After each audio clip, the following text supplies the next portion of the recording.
السلام عليكم ورحمة الله وبركاته. النهارده ان شاء الله يوم جديد في عمر السمان والفراخ بتاعتي. بصوا يا جماعة، هو في ناس شايفة ان ممكن السمان يندبح على العمر ده، وانا شايفة ان هو مش هيندبح غير لما يبيض. فانا لسه كنت بصور لكم الفيديو ده ليه، بقول لكم ان دي حاجة ترجع لكم، عشان في ناس كتير بتقول ان السمان كده بياخد دورة ديت المفروض ياخدها. بالنسبة للفراخ البلدي، فيهم فراخ ممكن تتطلق مع الباقي، ممكن نطلعوها بره مع الفراخ الكبيرة لو احنا عاوزين. بس انا هسيبهم كمان شوية بحيث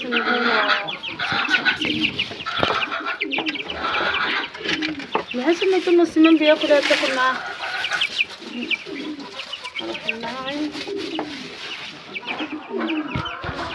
البلد النهارده معندهاش ولا بيضة، ده معناه ان هما لا الا قاطعين بيض لا الا كانوا البيض بتاعهم.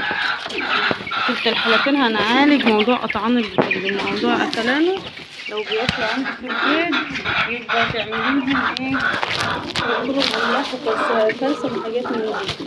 لو مش بيبيضوا انت هتديلهم شوية علف من اللي هو الفلفل ده، يكتر معاهم من زي البيض شوية.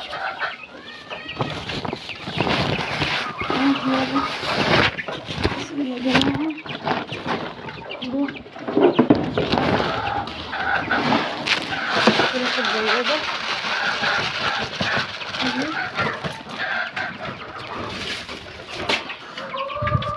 عيش على تشيش على علف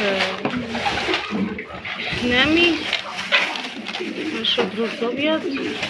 ليش هسه مكسرة كان عندك فضلك. ده بقى بالنسبة للفراخ بتاعتنا. الفراخ الباردة ما شاء الله حلوة خالص. يا رب الفيديو بتاع النهارده يكون عجبكم. ما تنسونيش في اللايك والشير وتشتركوا في القناة. السلام عليكم ورحمة الله وبركاته.